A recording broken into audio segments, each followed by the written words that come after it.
Hello and welcome to Dad the Influencer, a podcast about travel technology and innovation that's broad enough to encompass history, art, religion, and politics in ways that will stimulate the neurodivergent and amaze the neurotypicals. With interviews, dialogues, and the occasional monologue, we will explore our humanity through travel, the technology that enables it, and ecosystems that encourage elastic thinking and innovations. The opinions expressed in this podcast do not necessarily reflect those of my employers past or present. This episode is the first of a three-part series. It was recorded in December of 2023 and features myself, Dave Power, and Piotr Olszewski. It was recorded in Dublin in Ireland just after the three of us have had our positions made redundant, and we discuss our feelings then about losing our jobs with the idea of answering later whether or not the redundancy was a blessing of disguise. My name is David Power, and I am joined by Mr. Ben Waymark. Hello. And Piotr Olszewski. Hello. So I'll ask the participants to give a little introduction to themselves. So Ben, could you give a brief 1-minute introduction? Sure, yes. So, as Dave said, my name's Ben Waymark. I'm what you might call a seasoned technologist. I've been working as a engineer, as a product manager, and in tech leadership for over 2 decades. And Piotr, could you give us a little brief introduction? Yeah, sure. So I'm automation QA. I'm working as a tester in IT for around 7 years. And I was made redundant too. I was working 1+ year in a company, and yeah, that's it. Okay, and a little introduction to myself. I was working in a role of a senior tech lead, and I was made redundant myself in the last 4 weeks, and I had been within that position for about 7 years. So the format of this podcast is to look at how the reaction to redundancy was at the time, how everybody has felt in the last 4 weeks. It's still quite raw. So I thought it would be a good point to check in on everybody. And then we're going to do another check-in in 6 months' time to see if the old adage, after 6 months it was a blessing in disguise, it was a great thing, if that rings true. And hopefully it does. So that is kind of what we're going to be doing here. So starting off, I would like to look at the initial reaction to redundancy. I suppose we'll start off just as we did there with yourself, Ben. What was your initial reaction on the day of? How are things when you were made redundant? Yeah, so I was thinking about this, and I think there's kind of 3 stages that I went through, and I imagine a lot of people go through this, which is you have the time where there's the first time where somebody sits down, or you get a letter, or however the process is, saying you've been entered into the process, and then you're like, okay, you immediately go into sort of crisis mode. You immediately go into, okay, in order, I need to do this, I need to do that. And very much for myself, I was still very much thinking in terms of what's best for the company, what can I do, how can I do a handover. That was the initial first stage. The first stage, I think anyone who had saw me would either think, yeah, here's a guy in denial, or wow, he's dealing with this really well. Then what happens is you have your last day of work, and as it's been a month, I've sort of had, I think it was a week, I can't remember exactly now, but I think it was a week or so before it was like, okay, now I'm going to just walk away. And so once I got to the bit where it's like you wake up in the morning and there's no stand up with any teams, there's no, all of the problems that you had, all of the issues that you were facing, all of this sort of mental energy that you've given to your company for so long is suddenly gone. So then what happens is you sort of hit basically a period of I describe it as grief, and I think it is the same sort of process as grief. Now, that might be overstating it. It's not obviously as bad as if somebody died or you know, some other thing, but it is still that same process. So you go through the shock, you're in the crisis mode, then you get into grief, and it did take me, I think it was a good 2 weeks, maybe even 3 weeks of me, and I was kind of looking for work, and I was kind of doing things, but I also I had to settle my mind. So I did a therapeutic thing, which is called watching Star Wars films in canonical order. That really helped. That sort of managed to break. And I literally spent, I think it was 2 or 3 days just watching all the Star Wars, all the series, everything. Watched them all the way through. And that sort of got me into the new headspace, which gets me into where I am now, which is now it's it's sort of in business mode. So it's seeing what the opportunities are, it's applying for jobs, it's doing cover letters, it's talking to people, it's getting out networking. So now it's like, so you're down to business with this sort of fear, because the other thing, obviously, it's your job.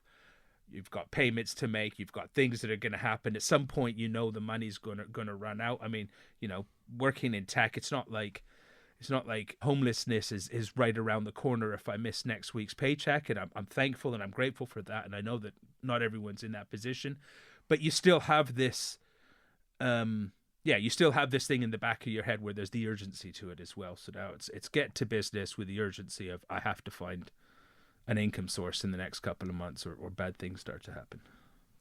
It's very interesting. And I actually resonate with a few of the points there.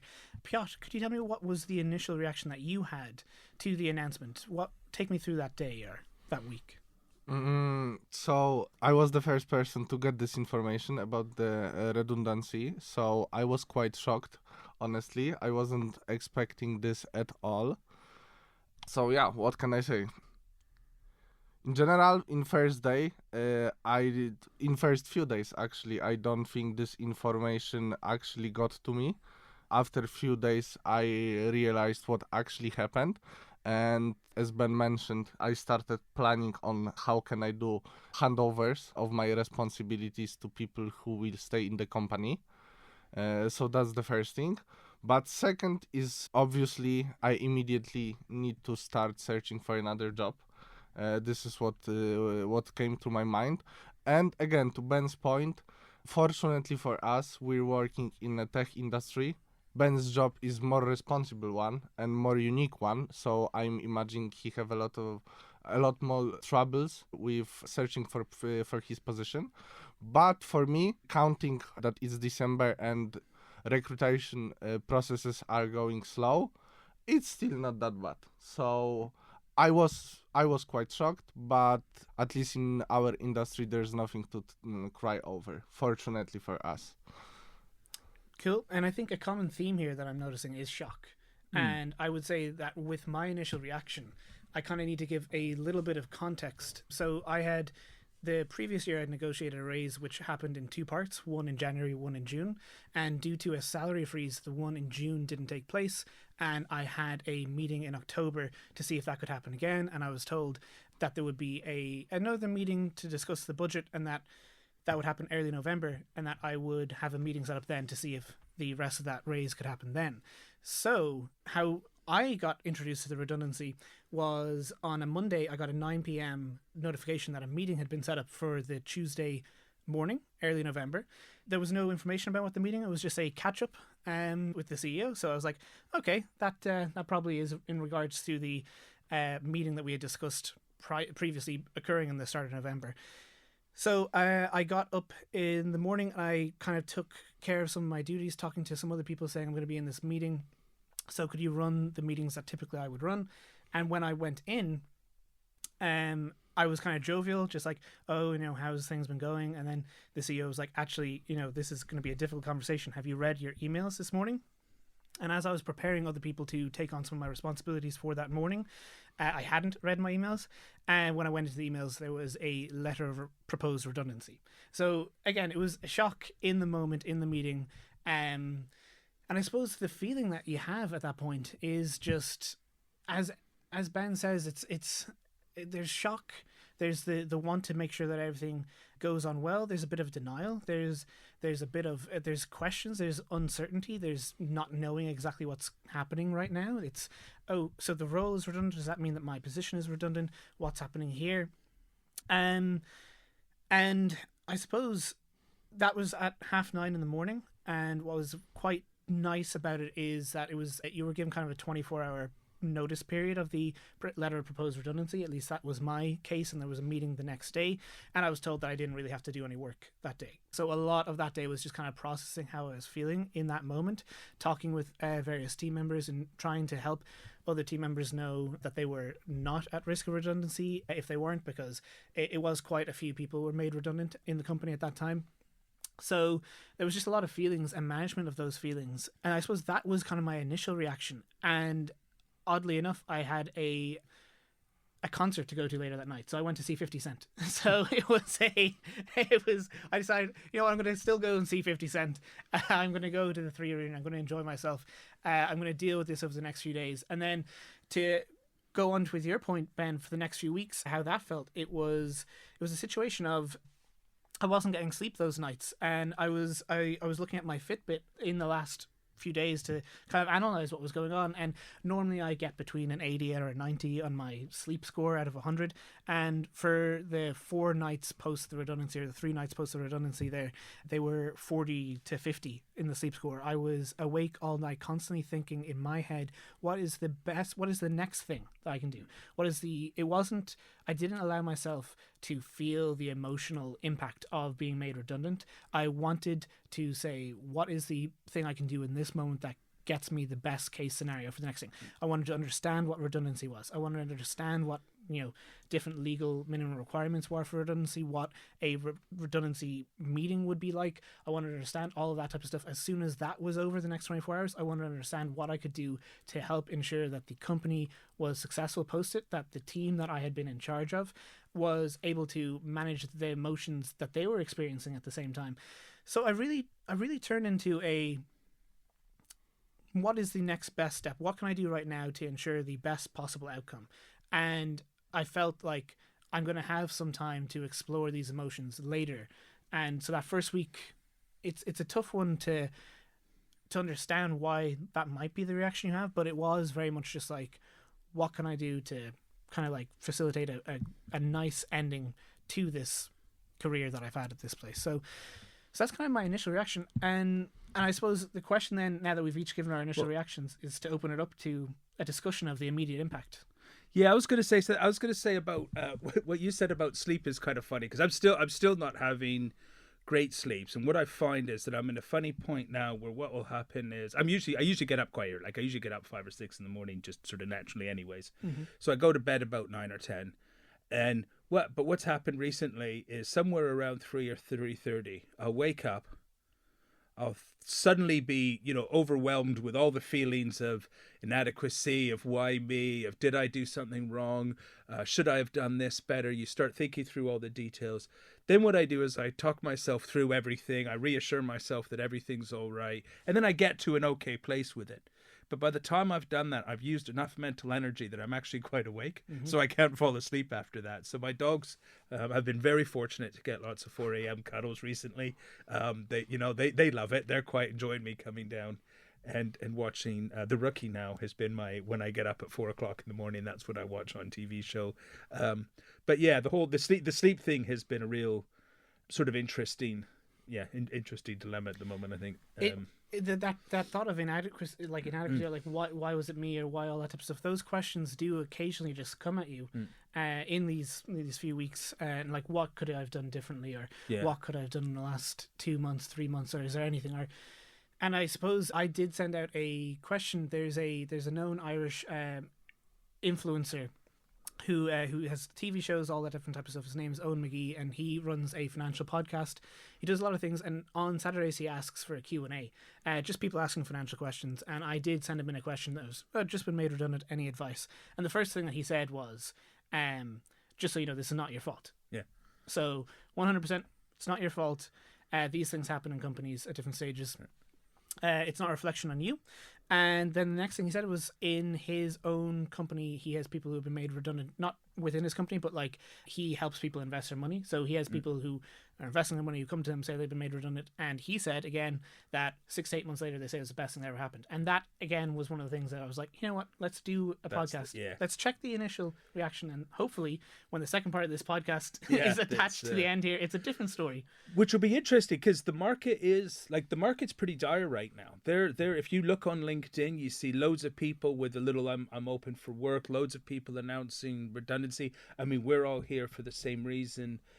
There's very specific things that have happened in the market, which is interest rates go up. That means the VCs are a little less kind of keen on investing on risky tech projects.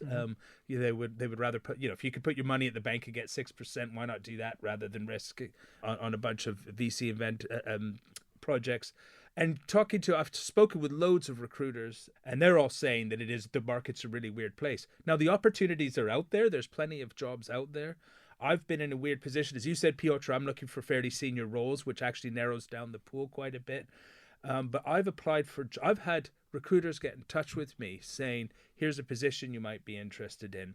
And there's been 600-700 applicants, according to LinkedIn, that have applied for these jobs. But obviously, whoever's applying for them, and I think there's a lot of automated job applying bots. I know I'm applying for, 10, 15 jobs a day, with a lot of them not being jobs that I'd expect to hear from again. But why not? Sometimes you just have to shoot. Basically, you do that as practice so that when someone in your network gets in touch with you, you've got all your stuff down pat.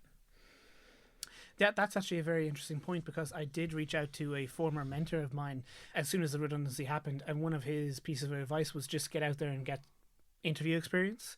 So get out there, get applying, get some interview experience, and that was very helpful because it did kind of shore up.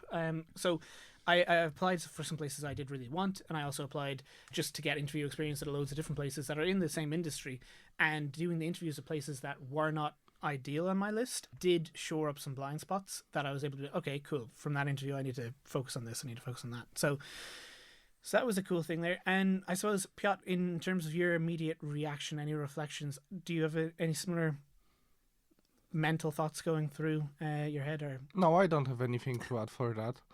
But actually, maybe we won't talk about this, but I'll ask this question anyway. When you're guys applying to the jobs, how much of paying attention, like in percentage, you're looking at company itself, and how much of it you're looking at how interview goes, how people in interview behave, how process looks like, and stuff like this? I'm looking, first and foremost, I look at what the job is. Then I look for the company and see what the company does. Maybe I'm arrogant, but I just assume whatever the process is, I'll be able to navigate it. I know some of them, and I guess, the thing is with a senior role is you generally expect it to take a month or two. You expect to have possibly, like, you start off meeting usually with the CEO, then you meet with other C-suite, and then possibly with board members sometimes. So there's usually quite a big process you go to. So I'm a bit resigned to it being hellish. Although I have to admit, I have driven a line at the moment where anyone that's asking to do technical tests, I'm like, do you know what? I've been doing this for 20 years. I was thinking, I'm not sitting down and writing a not, test for you. Yeah. well, that is a very interesting point. So I'm both. With regards to your question, Piotr, I think I do look at the requirements first, so the qualifications, all that type of stuff, and I'm very much interested in how they behave in the interview. So I did have a very odd interview at one point. I won't say with what company, but it was a company that was in the consulting space, and this was supposed to be a technical interview. So I prepared some data structures, algorithms, all that type of stuff, and I'm still preparing those. But there was no questions like that. I would say it was all trivia-based questions that were all Googleable. To give you an example, one question was, in what year did the Java Time API release?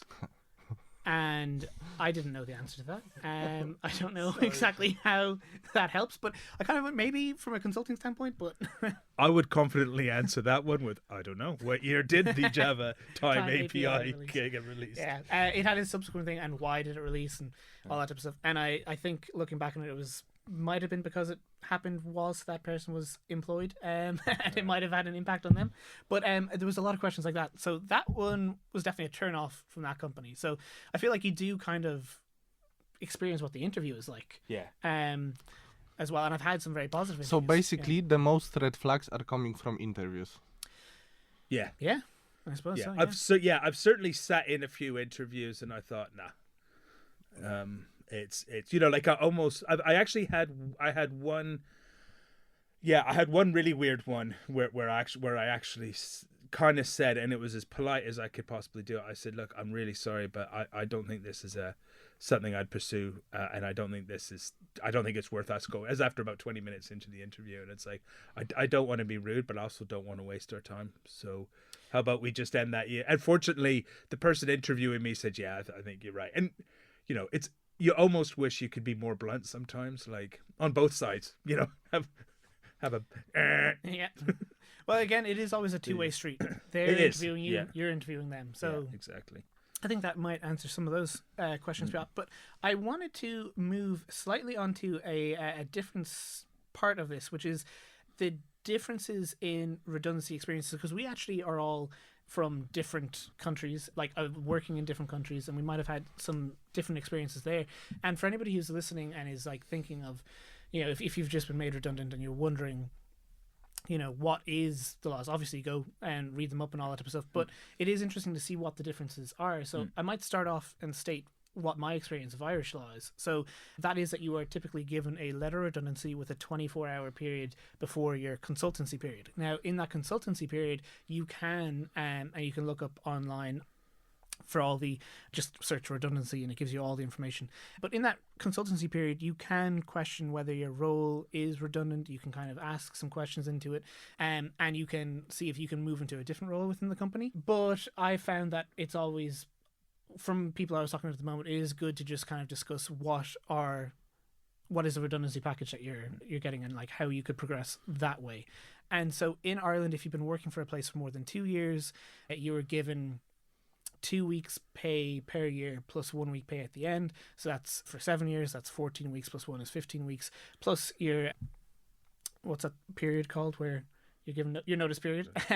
So you can kind of get all that information before you go into the consulting thing, and that is what your minimum legal requirement is. It's capped at €600 per week, but it's not taxed.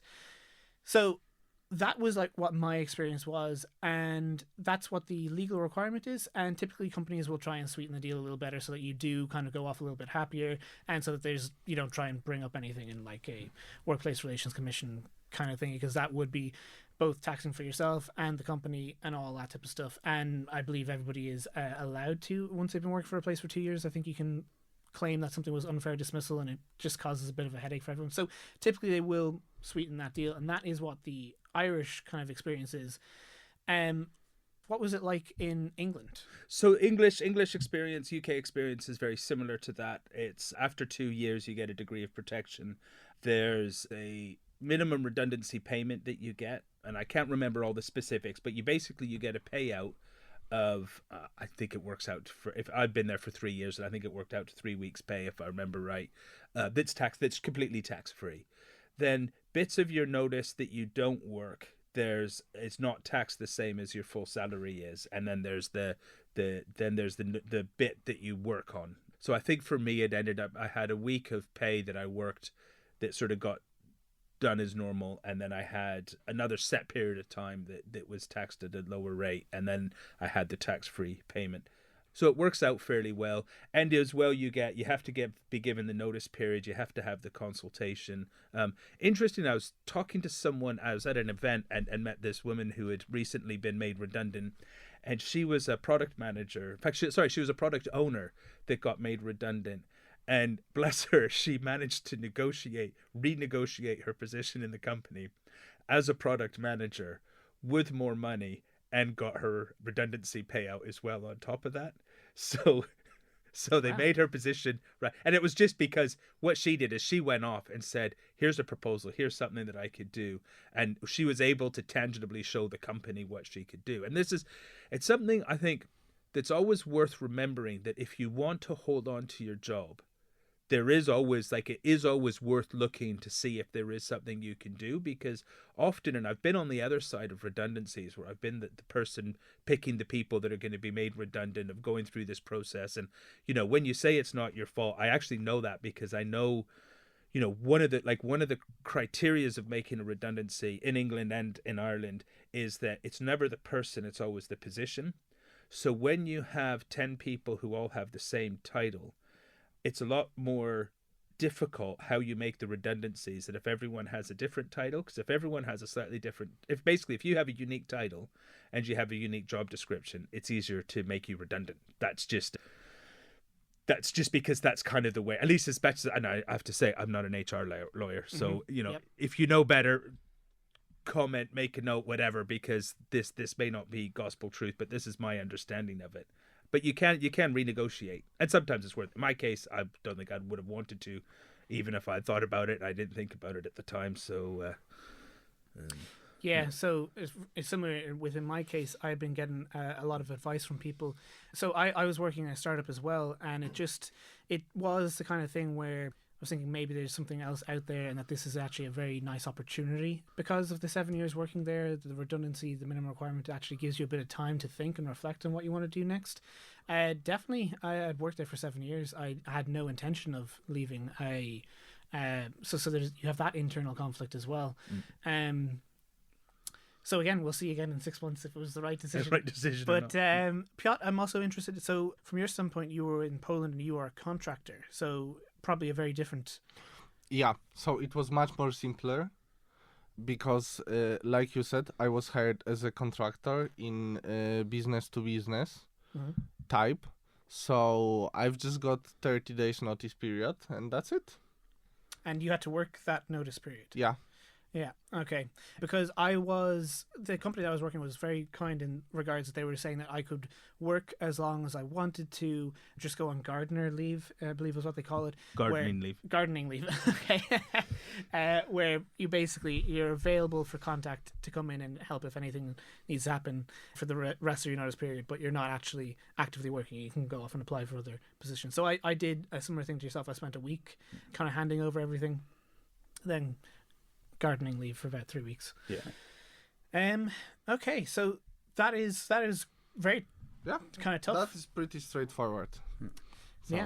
Yeah, straightforward, but kind of tough as well. Yeah, because then you just have to go out and straight into another job. Which is I guess the bit about being a contractor is the plus side is you usually get better tax. You can buy equipment, that type of thing. I'd say significantly better. Yes, yeah. Salary. And in Poland, it's particularly good. Yeah, So I think pros and cons. 5 or 10% tax or something, isn't it, in Poland? As a I contractor? mean, no, it's still a little bit more, but comparing this to normal permanent job, it's much more. I mean, it's visible difference. Yeah. Like there's no question about this. So there are cons, but there are also huge pluses. So it's also worth kind of noting with this as well that I think with all of us, we're also in a lucky position in that we were all made redundant from companies at a stage where there was a redundancy payment, where they had money. And I always, if anywhere where I've worked, when they've had a first round of redundancy, I've always left afterwards. If I wasn't made redundant, and I've been a few times where I've survived the process. And the first thing I did is started looking for another job because I just see that as being the end of the company. And I don't know if that's the right thing to do or not, but every time that I've done it, every company that I've worked for, it's ended badly for them. And generally, on your first round, everyone's really generous. On your second round, they'll do what the legal minimum is and often try and make you work right to the end, because at that point the company's really struggling and you know the senior leadership, they are just trying to survive at all costs. And then after that, the risk is that they just one day say, sorry, we don't have it, we don't we can't make payroll next month, so this is going to be your last paycheck. Or if it's really bad, you don't even get your last paycheck. So financial planning, saving up money. I know financial advisors say that you should save up 3 or 6 months worth of income, and I do think that is very good advice. Definitely very good advice. I can't remember what the name for it is. It's not like a bridge. There's some name that they give a buffer. Buffer. Yeah. So they have a buffer. So that does bring me on to the next thing. I was wondering about like your coping strategies during this whole period. I suppose we've kind of touched on it a little bit with the Star Wars. Yeah. But are there any kind of, what was the support that you received in the last few weeks, and what were the coping mechanisms that you used, and initial plans for next stuff going on? So my wife was really good, and I think, as often happens when you get to a redundancy, is there's usually periods that lead up to that. And I have to admit, I was a bit fed up. I was a bit like, it had been a struggle kind of going up to that point in the company, largely because of the things that were leading up to why the redundancy happened in the first place. And when I first, as I think I was said, that the first thing was, okay, what can we do? What do we need to do for the company? Because you're used to putting the company first. And so the next stage of that, I went through a real period of, ugh, I hate them. I just want to see them all fail so they can see how wrong they were. And that, you don't want to go, you just being honest, but you kind of go through that. But quite quickly, my wife reminded me, she's like, right, you've gone now, you just have to let it go. And that was actually a very important part of my coping strategy. So one of the things that I did, because I'm still socially in contact with loads of people, is I made a real effort not to ask a lot of questions or to find out what's going on, not to get drawn into the gossip, just to let myself kind of break free and say, okay, I'm going to take a mental break. And now I'm in a position where, I'd love to see, because I've got friends, I'd love to see the company do well. If it doesn't, it doesn't. But really, mentally, I have to be neutral now. It has to be, it's a place I used to work. It's the past. The past is the past, but the future is the bit that's really interesting and the bit that I need to focus on. And part of my coping strategy and part of the bit where I think this has been really good is I've been out and networking. I've been going to things. I've been going to things that I actually love doing it. I go to meetups. I do all these things and I love it when I'm there. 2 hours beforehand, it's the last thing I want to do. I just want to stay home and watch Star Wars or something, or maybe The Rookie, or maybe something else. Who knows? But you make the effort. You go out, and that going out and meeting people and being engaged has helped enormously. And I think post-pandemic, a lot of people got out of the habit of doing their networking bits. And what's happened now is people, with all the redundancy, there's loads of people that are going out and we're all meeting with each other and talking about, and even doing things like this podcast really helps because you talk about it, you have a degree of emotional honesty, you acknowledge everything, how you're feeling, and then you just go, and that's how you get the strength to just cope and to move on and to do all the things that you have to do, make it happen. Yeah. A few things that you said there definitely resonated, and I felt the similar situation. So in terms of the coping mechanism, like the support structure that you have in place, so my partner was phenomenal. The first initial few days I was definitely leaning on my partner entirely to get through them, sleepless nights, all that type of stuff, and then just being there kind of like to help deal with some of the emotions and to talk some things through, definitely very helpful. And when you say that, like, it's in the past, I understand that, and I do kind of see, like, in our heads though, it might have been that we had envisioned being in that company past this point. So it is in the past, but in our head we're kind of like dealing with that little, like, yes, it's in the past, but right now, like, I still kind of thought I was going to be there. yeah And that's it. And you have to be emotionally honest with yourself about that, because there's no point in saying, yeah, it's in the past, if you haven't actually put it in the past. Yeah, it wasn't my decision. It wasn't that, like, I wouldn't have planned for this to be in the past, and that's a difficult. A breakup's always easier when you're the one that does the dumping. I mean, that's the If I had left, having gotten a new position, and gone it'd be somewhere totally else, different. Yeah, very different experience. Yeah, that's a very good point. And I suppose the next point, so I want to talk about, was the support structure. I was very fortunate in that I actually had a holiday planned for the week after I was informed about the redundancy. So I went off to Glasgow, where I had gone to college for a year, to meet up with a friend who had a play that was on. And what was very beneficial about that was I would removed myself from the daily social stand-ups, being constantly with these individuals for months on end, like on a daily basis. You're always talking to people in work. I removed myself from that environment. I removed myself from my home environment, and I was in a different environment where I was 10 years ago when I was in university, with friends from 10 years ago, prior to any career, people who knew me prior to any of the career type stuff. In terms of, it kind of helped me realize, like, sometimes you might associate your identity with what your profession is and what your daily experience of going to work, meeting these people, having this is, but that is not how a lot of people in your life view you. And being put into an entirely different environment in a different country, and hanging out with these people who didn't care, well, obviously they cared about my my emotional state at the time, but didn't care for the company that I was with or any of that type of stuff. So they could just talk to me and knew me as me, not as my position within the company.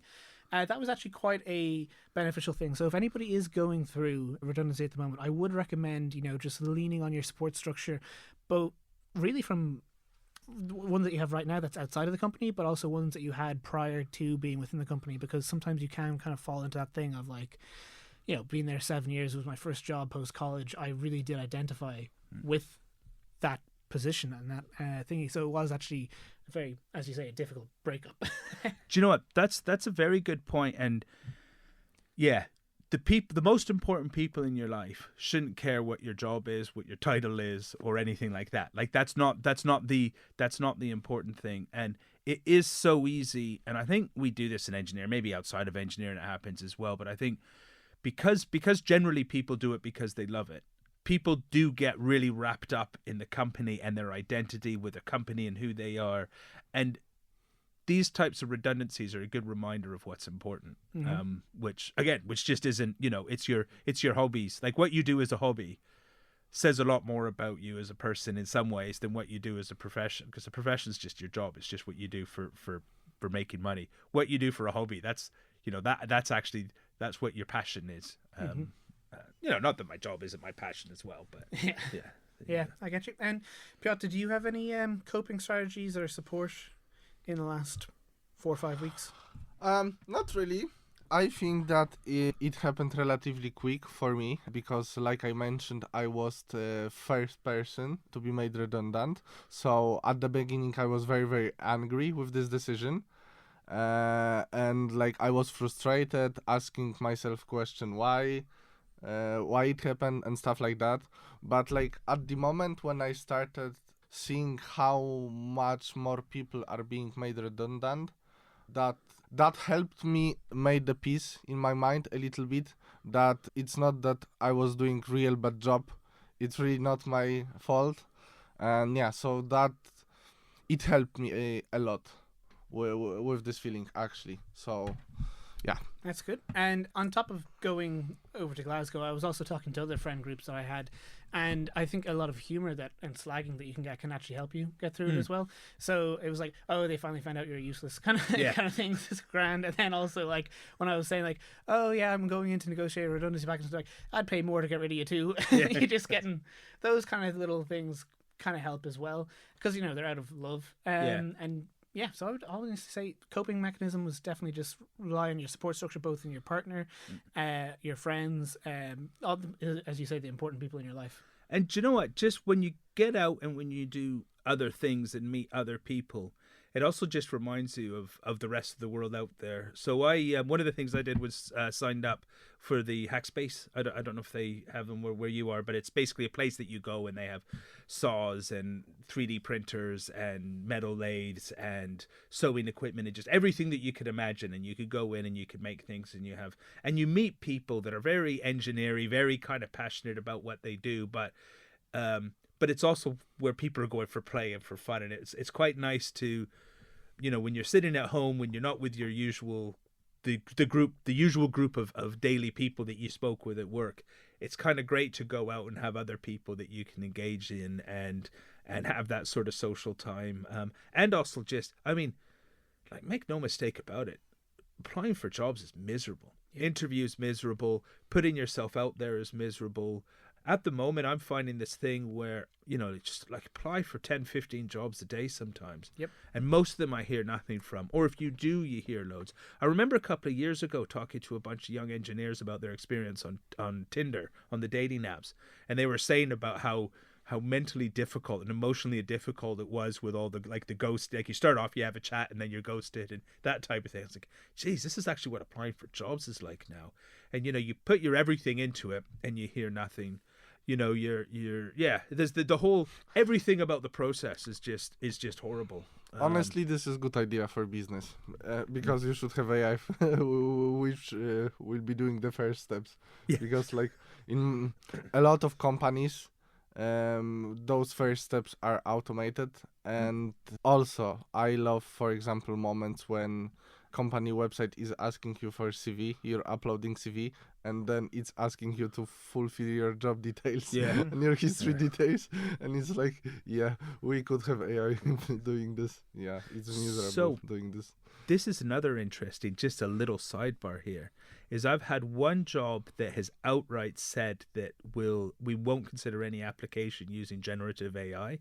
Oh. But I know that I've used loads of generative AI, particularly for cover letters. So you put your CV up into ChatGPT or Claude.ai, you put the job description, you say, build me a cover letter. And it does it. It does a good job. And you have to read through it. There was one that I actually almost sent where it said that I had spent 25 years working for a company doing AI in China, which I'm sure would have gotten me the interview. But yeah, 25 years of AI in China would have been pretty impressive. Yeah, no, it's a very good point because it is like it's draining the amount of work that you have to do in terms of cover letters and making them personable and all that type of stuff. And using generative AI does help because you can do a small bit of the work and have it just flesh it out and get it to a presentable standpoint. But I hadn't considered that someone might be testing any of those things to see if any was if they would. Yeah. And the same thing I've noticed there's consulting companies that will help you specifically help make your CV more friendly to automated CV testing places, which again, it just goes to how broken the system is, which everyone's known. They've known it for decades. Just no one's found a better way of doing it. Like if you could crack that. I've heard some very weird different techniques people have used, such as having a PDF CV where the third page is blank, but it's just filled with text of search engine optimization words that are in white, so it appears blank, in order so that like the AI and technology out there picks it up, and it's like, oh, this is a great CV. It's got all these things. Damn. Yeah. So I suppose that does bring us onto a next stage, which I wanted to talk about, which was just expectations and hopes for the future. So, yeah, what are your expectations and hopes for the future, Ben? Well, this is an interesting one because I am spending a lot of time looking for a role similar to the role that I had. I'm looking for a job as a chief technical officer for a startup doing SaaS, working with AI, because it's all the stuff that I love. But I'm also starting up a company to look at doing nearshore and offshore development and going in and doing some things around tech sales and doing other things. And I'm also starting a company around doing consultancy work, especially around AI and what tools are available out there. And the idea is to do this sort of three-pronged attack and see which gets traction, which starts going, because it is a weird market out there. It's really hard to tell what's going to happen. And part of what makes it difficult is the uncertainty of not knowing where this path is going to go. So really for me, it's all about what happens. It could be, in 6 months from now, we're talking to Nottingham's latest self-made billionaire unicorn startup. Could be you're talking to a guy who's doing the same thing he was doing a month ago just for someone else. I guess we'll have to wait and see. That's fair. Yeah. And Piotr, I suppose, what would your hopes, expectations be for the present time? Yeah, so I'm looking for a company where I can stay a little bit longer, because I feel like, at least in the areas I was working in and like programming language / frameworks I was working with, if I will find something similar like this, I would probably try to find some QA lead role, because I feel like I'm at the point where I can't really get much more kind of professional testing knowledge itself. I can learn or more programming languages, frameworks, stuff like this, or just start doing some lead roles. So this is why I'm being torn apart right now. Should I search for... I'm searching for both currently, honestly. Senior QA position and junior lead QA position. Okay, that sounds interesting. And I suppose it might depend on, what's available. Yeah, exactly. With regards to those two roles. All right. With regards to myself, for hope and expectations, it is... I have to kind of like reflect back on what my most recent role was very briefly. I had the quintessential startup experience. I joined straight out of college, and due to various startup related fun times, I progressed very quickly from graduate developer to software engineer to senior software engineer to tech lead to senior tech lead. So the progression was very quick, and I had to learn a lot at different times that the company was going through funding challenges and stuff like this. I had to learn a lot without guidance. So it was a lot of get in, sink or swim kind of learning. So when I'm reflecting on that and I'm thinking about my hopes and expectations, I'm hoping to go not into a startup like yourself, Ben. I'm hoping to go into maybe a medium or larger size organization. I'm not thinking huge, but I want to go somewhere where I can actually get some guidance, because hard to say this, but I spent my 20s in that startup and I had that startup lifestyle. I kind of knew all the time due to different experiences that it could end at any stage. And I am kind of grateful that it did end in Redundancy, where I'm given some time to think about the next thing. So I'm actually quite grateful and happy with that. And my hope is and I've been applying for jobs. My hope is to find a technical leadership role, not CTO, not as highly ambitious as yourself, Ben, but a technical leadership role within a larger company that has kind of a defined path or a mentorship program that I can learn some more industry standard practices. And when I say this to people in interviews, they're like, "Oh, you must not know it's crazy everywhere." Yeah. So it's not just in the startups that you don't have documentation, or you don't have this, or you don't have that. So my hope would be that I can find a place where I'm able to be a technical lead, be able to work on my people skills, be able to work on that type of stuff. I still do like development and coding, but I wouldn't want to be spending all my time on it, and I've done that in the past. So yeah, my hope and my expectation is hopefully within the next few months to find a role that I can work in a large organization. The startup that I was in had less than 50 people, and I'm looking at places that have like 800 to 1,000 at the moment, so that I can find more mentorship within a company that I continue to move forward in, and that's my hope. I think everyone should work for a large organization at some point in their career. Mm-hmm. I think everyone should work for a small organization at some point in their career. I think it is good because they are nuances, they are differences. Also, something I think that probably people in all organizations should be more clear with people when they talk about career progression is that when you're an engineer that knows a programming language, loads of opportunities. When you're a manager, less opportunities. When you're a senior manager, even less opportunities. Better jobs, better pay, more interesting jobs, lots of advantages to it. But you do have to be aware of what the job pool is. And you also have to be aware, like sometimes having CTO or senior VP or something like that on your CV also makes it people are really reluctant to bring you on, especially if you end up going back to engineering. Mm-hmm. But if you're going to be a good at any senior role, you have to do some coding, you have to do some engineering, you have to do something, you have to stay true at throughout your career in order to be actually effective at it. And that's the difficult balance. And I think there probably needs to be more out there on career advice on, knowing what it is to look for. But yeah, I think working for you, I think working for a big organization at from what you've said in this juncture of your career would make a lot of sense.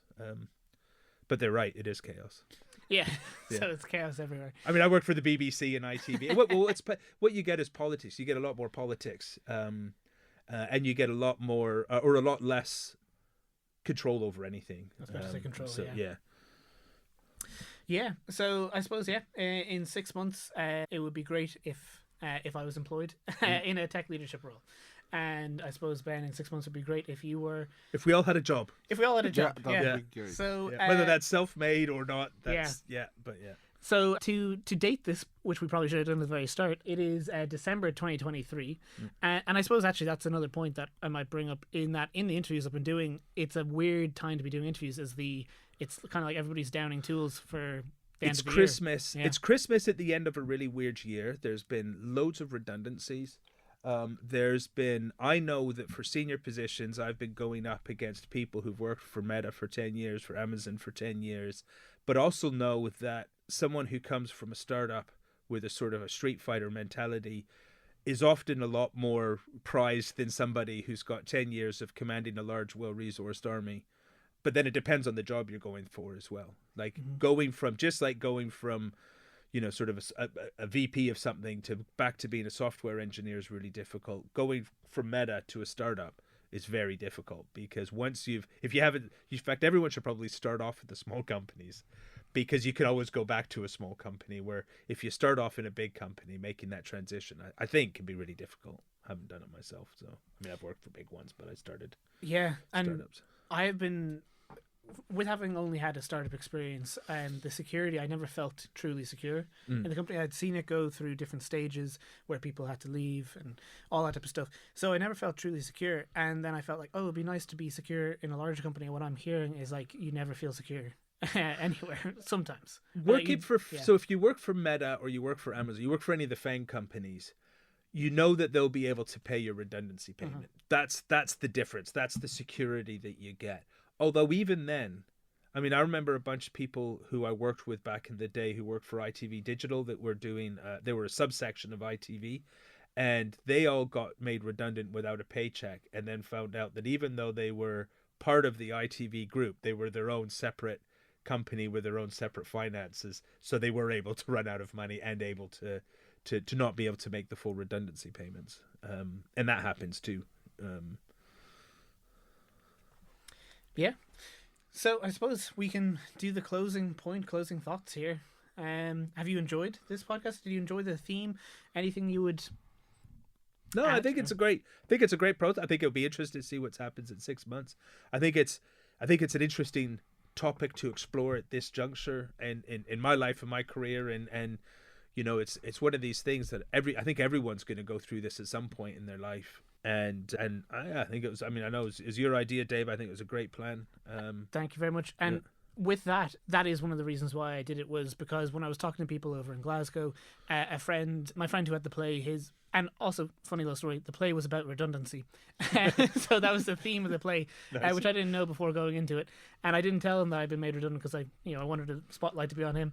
So I told him later on in the day and we had a laugh. But his mother was there, and she was able to, as soon as I had said that I had been made redundant, she took me aside and was like, I was made redundant when I was in my 30s. And it's a gut punch, you feel visceral reaction at the time, and then she said it was the best thing that ever happened to me. And hearing that multiple times, I thought, let's actually see. And because I knew that you'd been made redundant, that you'd be in Dublin at the time, I thought, what, let's have this conversation. Let's do it. And then let's have in one podcast. The hope is that if anybody ever listens to this, they'll have the ability to see both the visceral initial reaction and the 6 month on, without having to wait the 6 months. Yeah.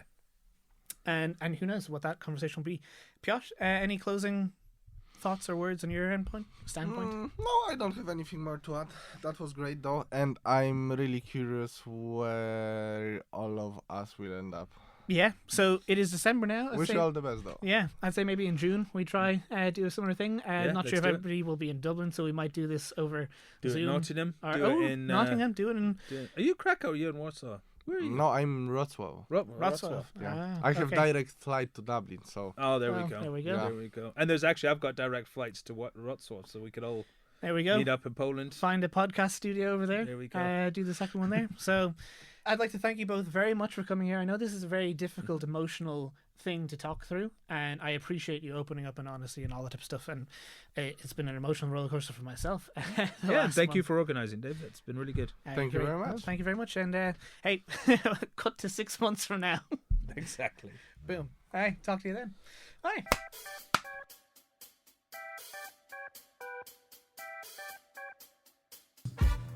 This has been part 1 of our 3-part series on being made redundant, entitled Redundancy, a Blessing in Disguise.